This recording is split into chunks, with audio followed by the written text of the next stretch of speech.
Radio Zapata, la voz oficial del Frente Suroriental del EZLN, Ejército Zapatista de Liberación Nacional. El movimiento zapatista nació en 1994, con la sublevación del Ejército Zapatista de Liberación Nacional, que desde entonces se configuraba como un movimiento político y social que pretendía hacer frente a las políticas del neoliberalismo. El 1 de enero de 1994 entra en vigor el Tratado de Libre Comercio de América del Norte, por el que México, Estados Unidos y Canadá se convertían en un mercado integrado a través de la supresión de las barreras arancelarias y comerciales. De esta forma, el gobierno mexicano dejaba en claro sus miras e intereses que se centraban en el norte del continente americano, básicamente en multiplicar sus perspectivas de crecimiento económico a través de la liberalización de una zona comercial con sus socios más ricos que les eran cercanos. En el estado mexicano de Chiapas, que hace frontera sur con Guatemala, tenía lugar una sublevación armada a cargo de un grupo de indígenas conformados en el Ejército Zapatista de Liberación Nacional. Hacía años que en este ejército se había convencido de que la transformación del país no podía lograrse institucionalmente. La vía pacífica ya estaba agotada. Es por ello que años después del establecimiento en Chiapas del primer campamento del Ejército Zapatista de Liberación Nacional en 1983, y tras los esfuerzos por acumular apoyos y tejer redes de solidaridad con organizaciones locales, el 1 de enero de 1994 tenía lugar también la declaración pública de guerra al gobierno mexicano y la toma de los municipios de San Cristóbal de las Casas, Altamirano, Chanal, Ocosingo, Las Margaritas, Ochuc y Huitztán.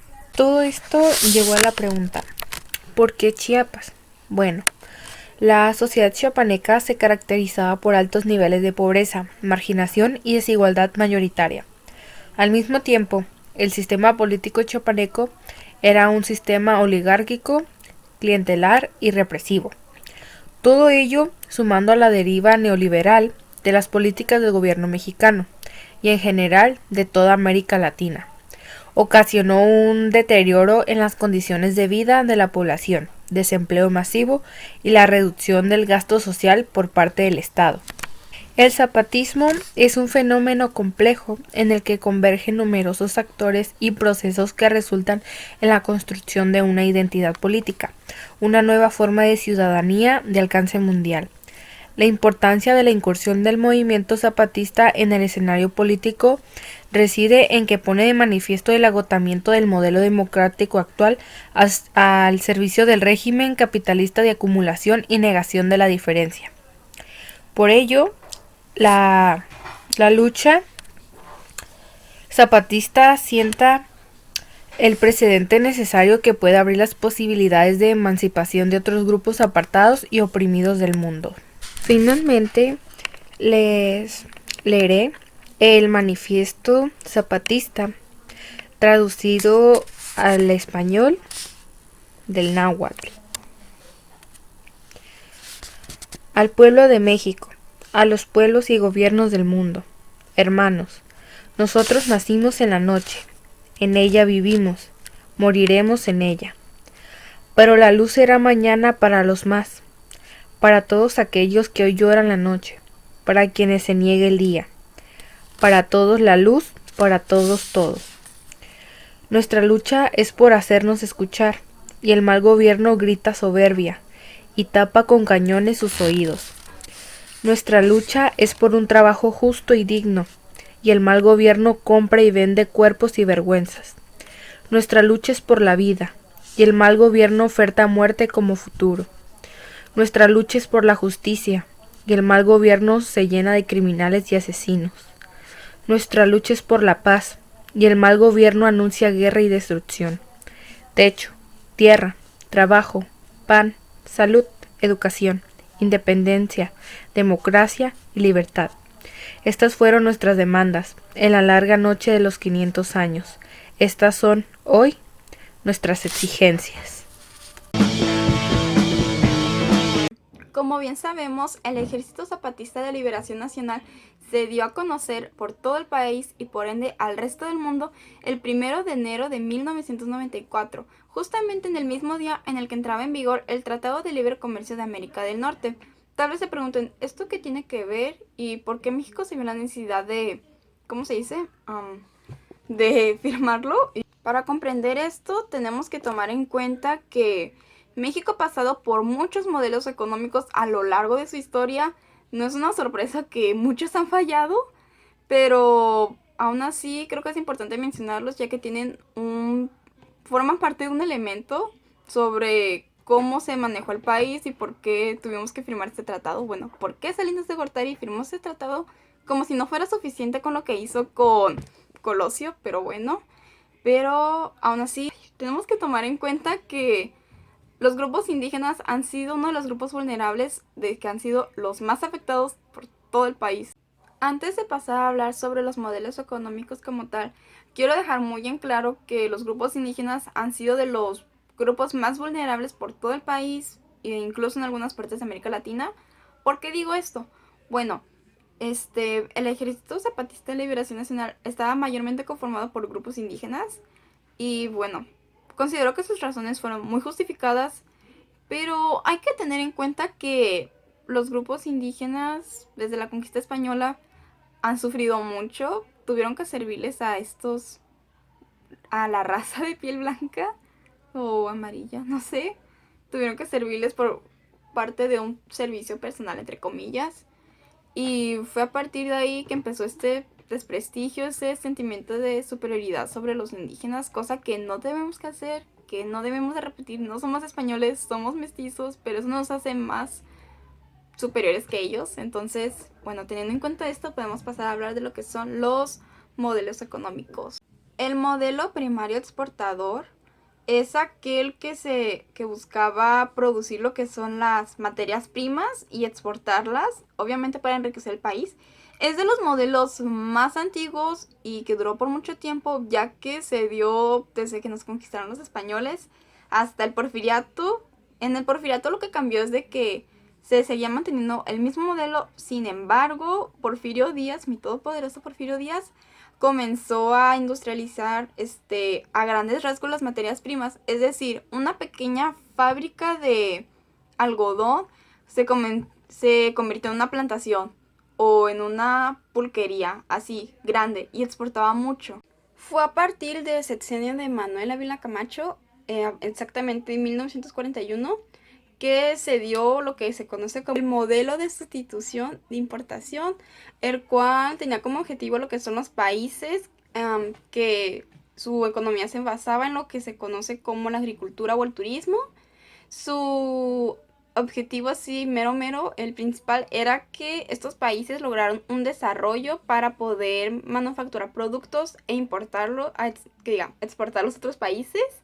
Y esto duró por un largo tiempo hasta que ya no sirvió y se dio en 1954 lo que conocemos como el desarrollo estabilizador, el milagro mexicano, como mejor se le conoce.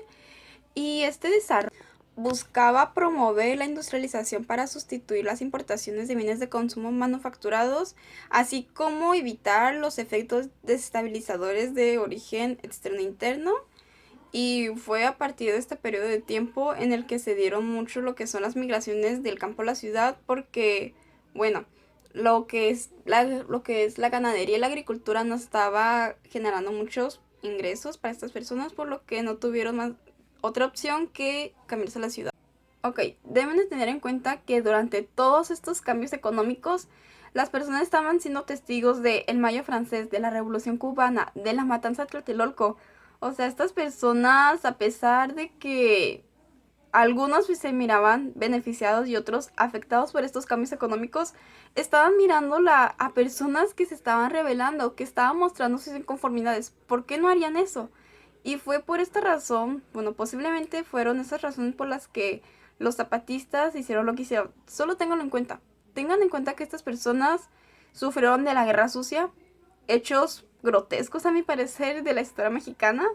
Y creo que debemos de tomar en cuenta que fueron otros tiempos, la represión era horrible. No se justifica lo hicieron los sexenios pasados, pero sí, o sea, tengan eso en mente, tengan en cuenta todo esto. Pasemos al desarrollo de modelo compartido. Este se dio durante el sexenio de Luis Echeverría y este presidente básicamente lo que quería era que aquellos campesinos y obreros que pagaban un precio alto por la industrialización no fuera solamente una tarea de ellos, y que los pagos que se daban, que se llegaban a dar, o sea, las grandes cantidades de dinero que recibían los industriales, no fuera exclusivo para ellos. O sea, prácticamente quería que estos dos grupos sociales se juntaran. Ahorita van a ver que tiene algo de relación con el siguiente modelo, pero básicamente quería eso, quería que todos salieran beneficiados. Obviamente los empresarios no iban a permitir esto, además de que no contaban con los recursos necesarios para esto, así como para algunos programas sociales, ya que el país estaba levemente endeudado. Digo levemente porque ahorita van a ver qué tan endeudados estábamos. Pero sí, es una pena que este plan, este modelo como tal, no haya trascendido mucho y que se haya quedado como una simple propuesta, porque posiblemente sí habría funcionado y no estaríamos como estamos ahora. Durante el régimen de José López Portillo se dio lo que se conoce como el modelo de alianza para la producción. Como dije en el modelo anterior, tiene mucho que ver este modelo y el otro, ya que en este se buscaba que las clases sociales, es decir, empresarios, campesinos y obreros, se juntaran con el gobierno para así enriquecerlo de sus producciones. Y bueno, durante este sexenio se caracteriza ya que se dieron mucho lo que son las luchas de tierra. Es decir, los campesinos, obreros, ejidatarios buscaban que se le dieran sus tierras. Y bueno, como hemos visto a lo largo de la historia mexicana, la lucha de las tierras es algo que ha seguido y creo que sigue. Porque a final de cuentas lo que el gobierno ha buscado ha sido beneficiarse de ellos y no tanto a aquellas personas que realmente la necesitan. Luego se dieron lo que son los hallazgos significativos de petróleo, específicamente en Chiapas y Tabasco. Sin embargo, hubo una crisis de crudo en 1973, por lo que se le pidió a los países exportadores de petróleo, me parece, que aumentaran su producción. México fue uno de estos países y bueno, tanto el gobierno como Pemex no poseían los recursos necesarios para expandir lo que se les incentivaba. No les quedó de otra más que recurrir a países extranjeros para poder completar la demanda mundial que tenían de petróleo. Y bueno, para hacérselas más corta, México quedó endeudado y al terminar el sexenio de López Portillo, esta deuda creció hasta 85,000 millones de dólares. Solo háganse una idea de cuánto dinero era eso en aquel entonces. En 1975 se dio una inflación muy fuerte en México, ya que aumentaron de precio lo que son los productos básicos. ¿Qué quiero decir con esto? Bueno, para que se haga una idea, de 1975 a 1980 el aumento pasó de un 18% a un 30% y en ningún momento hubo un aumento significativo en los salarios de los trabajadores, siguió igual. Y los empresarios al ver esto, lo que hicieron fue convertir su dinero en dólares, ya que querían protegerse del aumento de precios. Los bancos, al ver tanta demanda de dólares, comenzaron a resguardarlos poco a poco para que estos mismos dólares aumentaran de precio. Otro hecho que posiblemente haya tenido que ver con estos acontecimientos fue la devaluación del peso, ya que 22 años después del desarrollo estabilizador, específicamente en 1976, el dólar pasó de valer 12 pesos con 50 centavos a 15 pesos y 69 centavos. No fueron los mejores años de México, la deuda externa creció y el país se vio la necesidad de decirle a sus acreedores la falta de recursos. ¡Qué vergüenza! Ay no, ¿cómo pudieron tener cara para eso? Pero X. Por lo que no les queda de otra más que devaluar la moneda. ¿Qué más podían hacer? ¿Esto qué quiere decir? Significa que si en 1981 necesitamos 24 pesos y 51 centavos para obtener un dólar, Para 1982 necesitamos de 57 pesos y 18 centavos. Ya entiendo por qué se burlaban de nosotros. Otro hecho que posiblemente haya tenido que ver con estos acontecimientos fue la devaluación del peso, ya que 22 años después del desarrollo estabilizador, específicamente en 1976, el dólar pasó de valer 12 pesos con 50 centavos a 15 pesos y 69 centavos. No fueron los mejores años de México, la deuda externa creció y el país se vio la necesidad de decirle a sus acreedores la falta de recursos. ¡Qué vergüenza! Ay no, ¿cómo pudieron tener cara para eso? Pero X. Por lo que no les queda de otra más que devaluar la moneda. ¿Qué más podían hacer?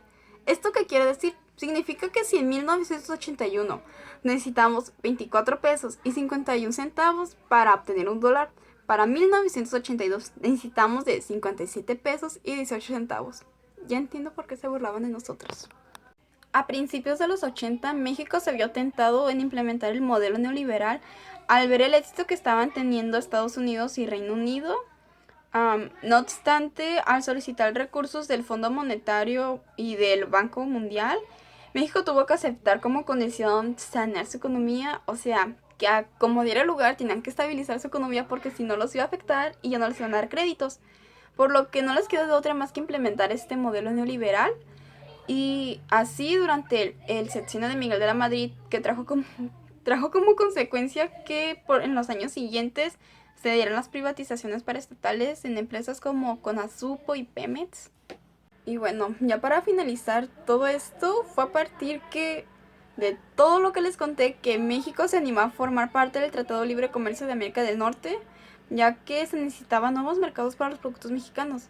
El objetivo del tratado era el de eliminar las barreras arancelarias ilegales para un intercambio comercial totalmente libre. En pocas palabras, buscaban aumentar las exportaciones. ¿Y quién los culpa? Ya después de todo lo que escucharon nos iba muy mal. Obviamente tenían que aceptarlos. Era de sí o sí. Y aún así, al traer este tratado iba a haber algunas consecuencias de estos tratados, como van a ver. El Ejército Zapatista de Liberación Nacional aparece de la necesidad para ayudar a los indígenas que sufren de pobreza extrema en nuestro país desde hace siglos.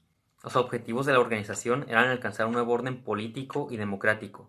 Ellos creían en la democracia participativa, mientras que rechazaban el capitalismo y la globalización. Este movimiento aparece oficialmente en 1999, esto es 2 años más tarde de cuando en Bolivia se llevó a cabo la primera gran marcha indigenista, en la cual ya destacaba Evo Morales. Muchos pueden pensar que no existe relación entre Bolivia y México, sin embargo yo creo que es importante recalcar que los movimientos indigenistas ya tomaban auge en todo el continente en esa década de los 90. Y bueno, volviendo al movimiento de México, en 1994 este ayudó a crear conciencia entre la sociedad mexicana acerca de la marginación, el racismo y el abandono que sufren los grupos indígenas en nuestro país. A día de hoy no le podemos tomar tanta relevancia a esta creación de conciencia, ya que nosotros tenemos acceso a toda la información, pues todo el mundo sabe esto. Sin embargo, en 1994 sí era algo ignorado por la gran mayoría. Para el año de 1994, la mayoría de las comunidades indígenas vivían en pobreza extrema. A día de hoy se ha mejorado esto, aunque ha sido mínimo, pero sí existe una mejora. Además, ahora existe respeto a su cultura y a sus sistemas propios de justicia, en las cuales el gobierno mexicano no interfiere. La presión de este movimiento ayudó a que se firmara un acuerdo, el cual fue el Acuerdo de San Andrés, firmado el 16 de febrero de 1996. Sin embargo, en años posteriores, el Ejército Zapatista de Liberación Nacional siempre ha alegado que no se han cumplido estos acuerdos. La investigadora Aguayo dice así: es una ley que se queda muy corta y no satisface al Ejército Zapatista de Liberación Nacional ni a los pueblos originarios. Es uno de los temas pendientes en la agenda de la política nacional. A día de hoy el movimiento se siente traicionado y mantiene su territorio en una parte de las regiones de los Altos y la selva lacandona de Chiapas. El gobierno actual del presidente Andrés Manuel López Obrador ha ofrecido incluir en la Constitución los puntos firmados en los acuerdos de San Andrés. Sin embargo, el movimiento se mantiene escéptico e incluso han dicho que no establecerá relación alguna con las nuevas autoridades. Volviendo al tema de la influencia de este movimiento, es importante decir que su influencia es global. No se podrían entender otros movimientos como los Sin Tierra de Brasil, los Pachacutic de Bolivia, los Piqueteros de Argentina, los Indignados de España o los múltiples movimientos indigenistas de México sin la influencia del movimiento zapatista. A nivel mundial, el movimiento ha sido plasmado en diversos videos, exposiciones fotográficas, pinturas, murales, vestimentas y conciertos de música. Y hablando un poco sobre lo que yo conozco que es el fútbol, aquí está que el equipo Esperance de Túnez, el cual es conocido porque sus aficionados son abiertamente de ideología de izquierda. Ellos vivieron la primavera árabe en el año de 2010 y participaron en protestas en contra del presidente de su país. Fue desde esa fecha que mostraron su aprecio hacia el movimiento zapatista de México y empezaron a utilizar imágenes de tanto de Emiliano Zapata como del comandante Marcos. Este equipo se volvió muy popular en México, ya que en el año de 2018 jugaron el Mundial de Clubes contra Chivas, que ganaron ellos, por cierto, y aquí aprovecharon para sacar pancartas con la cara del subcomandante Marcos, lo cual pues llamó mucho la atención en nuestro país. Y el caso más famoso probablemente es el del Inter de Milán, ya que en el año 2004 ellos donaron una ambulancia y donaron 5.000 euros, además de otras cosas como playeras, balones. Esta amistad es gracias al jugador Javier Zanetti que convenció a su directiva de apoyar al movimiento. Aquí se creó una amistad pues entre el club y el movimiento, así que el subcomandante Marcos invitó al equipo a jugar un partido en Chiapas contra el equipo de ellos, pero este partido pues jamás se concretó. Yo les voy a hablar sobre personajes o participantes del movimiento zapatista y también el impacto que ha tenido en estos últimos años, al menos hasta los que se conoce. Uno de los principales que he visto que ha participado más en este movimiento sería el Comité Clandestino Revolucionario Indígena, que comanda el general del Ejército Zapatista, a veces abreviado el CCRI, que es el conjunto de mando del ejército, al cual su nombre también se deriva de su composición mayoritariamente indígena. También uno que he leído que también está representando mucho es el subcomandante Marcos, el cual su nombre real es Rafael Sebastián Guillén Vicente, un principal ideólogo y portavoz y también comandante militar, además de uno de los principales líderes del grupo, armado de indígena mexicano denominado Ejército Zapatista de Liberación Nacional. Su primera aparición pública fue en el 1 de enero del 94. Digo que también es pública entre comillas debido a que solo salía con un pasamontañas y casi nunca mostraba su rostro tanto como protección que yo supongo. Él fue presentado a lanzar una ofensiva militar que intentó tomar 7 cabezas municipales del estado sureño mexicano de Chiapas, y al igual que demandaba democracia, libertad, tierra, paz y justicia para los indígenas. El subcomandante Marcos se distingue por sus habilidades literarias y de manejo de los medios masivos de comunicación. En enero del 94, gracias a sus comunicados, mayormente en el periódico mexicano La Jornada, su imagen de rostro siempre, como había dicho, era cubierto por un pasamontañas y había recorrido todo el mundo con el símbolo de resistencia. El 1 de enero del 2006, Marcos, que en ese tiempo ya había sido nombrado también subcomandante delegado 0, empezó una gira en los 32 estados mexicanos para promover la otra campaña. En ella busca escuchar al pueblo mexicano y a los organizados y a los que no lo están, siempre regidos por ciertos principios como son el anticapitalismo, la horizontalidad, la equidad y varios más que en el propio movimiento irá defendiendo en su caminar. La naturaleza de esta iniciativa implica distancia de los 3 partidos políticos más importantes de México, que en esta ocasión se conocen también, los candidatos tanto a la presidencia, y dejó claro que el proyecto de construcción de un nuevo país no pasa por el apoyo o tal o cual candidato, sino por la lucha propia. El 3 de mayo de ese mismo año 2006, la Policía Municipal de Texcoco intentó expulsar a los vendedores de flores del mercado Belisario Domínguez. Habitantes de San Salvador Atenco apoyaron a la protesta de Texcoco, comenzó una jornada de violencia que se saldó con una multitud de muertos, entre ellos identificados Javier Cortés Santiago y Alexis Benjumea, violaciones a mujeres, cientos de detenidos y varios desaparecidos. En esta raíz de hechos, el movimiento dirigido por el delegado Cero, que es el subcomandante Marcos, se declaró en alerta roja y suspendió indefinitivamente el recorrido de la otra campaña en demanda de la liberación incondicional e inmediata de todos los presos. Después de ese suceso, el 26 de mayo de 2014 a las 2 a.m., Marcos apareció frente a algunos medios de comunicación, en la comunicación La Realidad en Chiapas.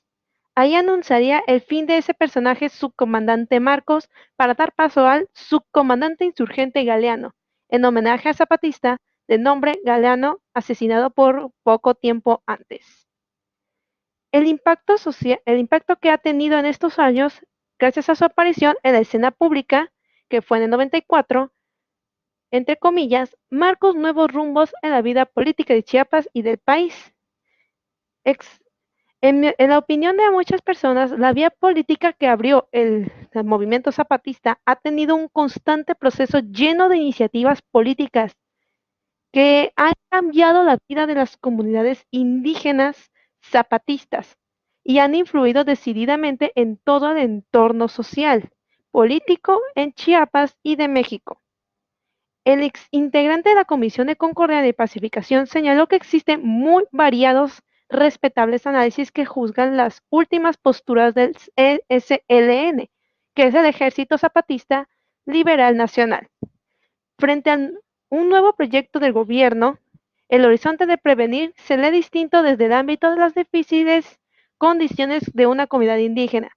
¿Qué quiere decir? Que este movimiento ha sido un hecho histórico que ha ayudado tanto a los indígenas a defenderse por sus propios derechos, ya que muchos creen que los indígenas son solamente salvajes, entre comillas, debido a que no creen que puedan lograr grandes cosas cuando sí pueden hacerlo. Al final de cuentas, México también fue un pueblo indígena antes de la invasión de los españoles. Siento que este movimiento zapatista ha sido de gran ayuda porque al final defienden, pero tampoco estoy ni en de acuerdo ni en desacuerdo a sus métodos de comprensión o métodos de una defensa. Pero ¿qué podríamos hacer? De todas formas, si no entendemos a la buena, podríamos entender a la mala. Esto es todo por este equipo. Espero les haya gustado y tengan un excelente día.